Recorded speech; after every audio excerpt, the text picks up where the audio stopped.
Thank you so much for that wonderful introduction, Rhonda. I really appreciate being asked to speak here today about career transitions with this wonderful group of people. I think this year, more than any year, it's really important for us to ensure that we are getting our training and education and development opportunities, along with, in this case, a little bit of fun and some networking. So thanks so much for the invitation. So career transitions. Many of you, actually all of you, will have experienced a career transition, whether you just started a job last week or you are 2 weeks from retirement. You have experienced a transition. I believe there are 4 different types of transitions in our careers. There are those that we choose, there are those that are chosen for us, there are what I call opportunity knockers, and then there are the leap and jump kind. The opportunities that we choose, we usually choose for specific reasons. We choose because we feel that we're in a dead-end job, that we've hit the ceiling where we are. There's no more opportunity for growth and development in the company professionally. We no longer can be promoted within that company. We've executed all we can when it comes to training and development opportunities in the company, and there's no more financial gain. So we're gonna choose to move on for that reason. Another example would be a promotion, whether that be internal or external. A lot of times administrative professionals will take the opportunity to transition laterally within their own organization. And although there's no financial gain to it, there's usually a title change and a responsibility increase. That's an opportunity that many of us will choose to take because it will give us the experience to step out of our comfort zone and hopefully farther down the line, step away from the company we're with into an even higher and better role when it comes to exposure and responsibility. The third one that is usually the one that drives most of us, especially when we're in our 20s, is financial gain. I did this. In my 20s, I moved around usually every 3 years. And it was for growth, development, challenge, and change, but mostly it was for financial gain, helping me pay off debts, establish myself in my career, and to brand myself. And to do that, I needed some financial incentive to do it. So I did. I changed jobs quite regularly. The other type of career transition that I want to talk about is those that are chosen for you. And these are probably the most difficult to accept. And what I mean by that is, have you ever been laid off? Have you ever been fired? Have you ever been, as a company, as an employee, bought, sold, transitioned, downsized, become redundant? I've had the opportunity, and I do chuckle at it a bit, I've had the opportunity to do all of those things in almost 30 years. And I will admit, the most exciting one was actually working for a publicly traded company that was going through a hostile takeover by another company. It was the best 18 months of my employment with any employer.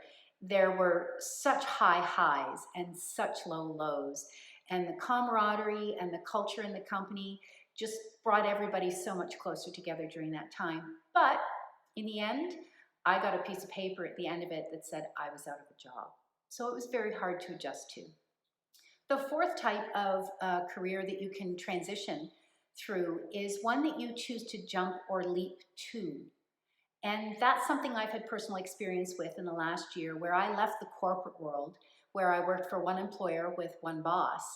And I started out on my own as a virtual executive assistant, and I am self-employed. I am an entrepreneur now. It's been a year, it's been challenging, but I wouldn't be here if it weren't for one key thing, and that was listening to what others had to say when they talked to me. And when I talked to them about what I was thinking about doing and why I felt I needed to change jobs and where were the opportunities, and somebody said to me, "Why aren't you doing this for yourself? Why aren't you your own boss?" And I thought, I don't know if I can do that. So it was a huge leap and a huge opportunity. But one of the things that someone said to me recently to help me recognize and accept that I did this and why it's working for me is, they said, you have to understand, you're like something that's in a jar. So you're inside the jar, and the person you're talking to is reading the label on the outside of the jar. So let's say I'm a jar of honey. Honey, I know I'm good. I am sweet. I go in coffee. I can be put in cookies. I can be eaten with a spoon. I'm diverse. I'm really good. And I'm okay, I know I'm good. But in reality, the person standing outside the jar reading the label, they know that I'm good and I'm diverse and I can be eaten by myself and cookies and all that stuff. But they also know that I've been locally harvested by an environmentally friendly beekeeper in my local community, and that I am a #1 quality honey. So they're seeing things that I don't see and that I don't reflect when I talk to people. So listen to others when they say to you, you can do these things, because you can. So let's move along. One of the things that most people forget when it comes to career transitions is our reactions. And in all honesty, there are 4 types of reactions that we can have to a career transition. And I think that regardless of the transition, we go through all of them. We have to go through acceptance. We have to go through evaluating our strengths and weaknesses. We have to plan. And as admin professionals, we're really good at that, right? And then the 4th one is we have to have a good mental framework of seeing the challenge of a career transition as an opportunity. So let's start with the first one. So acceptance, this is really hard. It's really hard when you don't choose to leave and you get let go. It's really hard to accept that they don't need you anymore and that you're not needed for whatever reason. That's really hard to take. It's really hard to take. It's a lot easier to accept when you choose to move on to another opportunity and you're saying goodbye to people and you're excited about what's to come. It's very different when someone else comes to you and says, we don't need you anymore. So let's be clear. You need to be happy, mad, sad, glad, pissed off, and even angry. But guess what? You have to accept that this transition is happening and that you will get through it and you will move forward. Sometimes it's not easy, but we need to do it. The next would be that we need to take this opportunity to evaluate our strengths, our weaknesses, and our skills and competencies. We need to know what we're good at or what we're a guru at.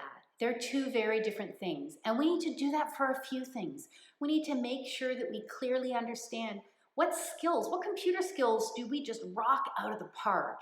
And what skills haven't we acquired because we've been at a company for 10 years and we don't know about all this new project management software and all these online marketing tools and campaigns.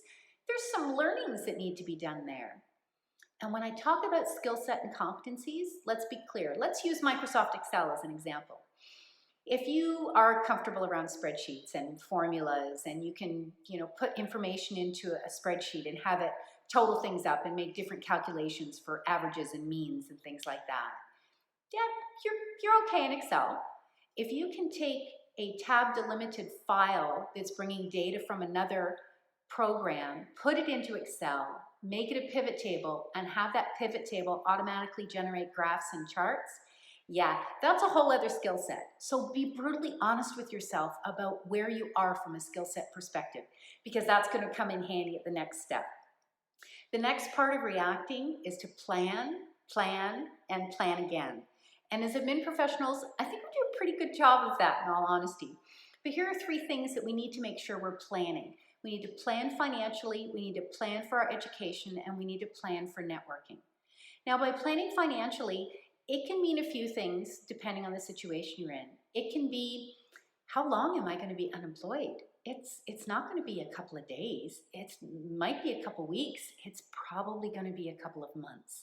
How do you financially manage during that time to pay your bills and not worry about whether or not you're going to lose your house because you can't pay your mortgage? These are important questions to make sure that you can answer for yourself and be very comfortable with what the reality is so that you're aware and you're not jumping at the first job opportunity that comes your way. You actually take the job opportunity that's the best fit for you based on your situation. The other is thinking financially about the money, not just how long you'll be unemployed, but how much money do you need? Sit down with your spouse, redo your family household budget and figure it out. Do we need to be saving money over the next year because we're going to buy a car? Is it necessary? If I get a job that's only 10 minutes from home, how much money am I saving on gas compared to driving an hour? And some of those things have drastically changed now with COVID. So get a very stable and important, clear message about what your financial situation is. I think it will be really helpful for you. The other part of planning is education. And like we talked about whether or not you're good at Excel or you're great, Part of education is constantly making sure that you're going through growth and development opportunities to be better than you are so that you have the right skill set. When you see that job and they talk about being a master planner in Asana, and you go, what? What's Asana? And you Google it and you realize, oh, it's this really great project management tool that's come out in the last few years. And wow, it's great, it rocks it, but I've never used it. Maybe this is an opportunity to take an online course and figure out how that works. So you can say, I'm familiar with it, but I'm not a guru at it.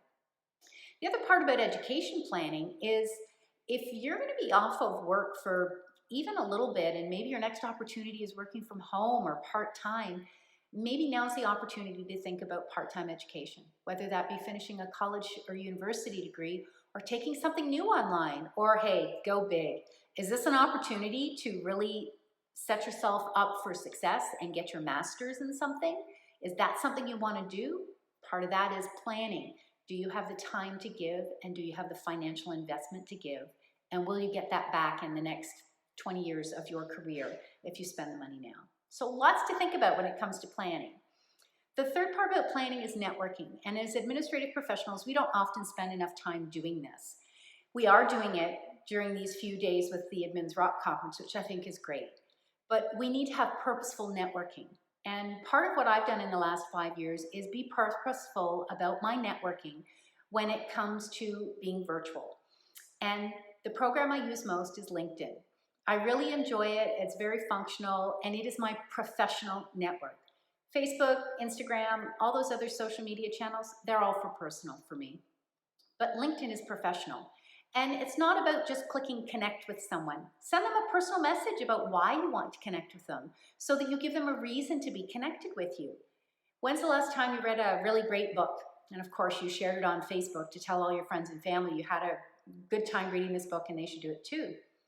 When's the last time that you read a professional magazine or business or industry article and it really told you something and you kind of had that light bulb moment? Did you share it on LinkedIn? Did you share it on LinkedIn and tag the author? Better yet, did you send a personal invitation to connect on LinkedIn to the author, referencing the article that you read? You'd be amazed how making these kind of connections can expand your network for the things that count the most. When's the last time you needed a reference for something or a recommendation? Use your network to get those things. Take some time, even if it's just an hour every couple of weeks. Have a cup of coffee, spend some time on LinkedIn, making connections, meeting new people, and sharing what you've learned. So I think part of the discussion today for career transition has really been around understanding the types of career transitions we have and how we react to them. And we go through all of these reactions with each kind of transition. Some are quickly, some take a few days, some take a long time.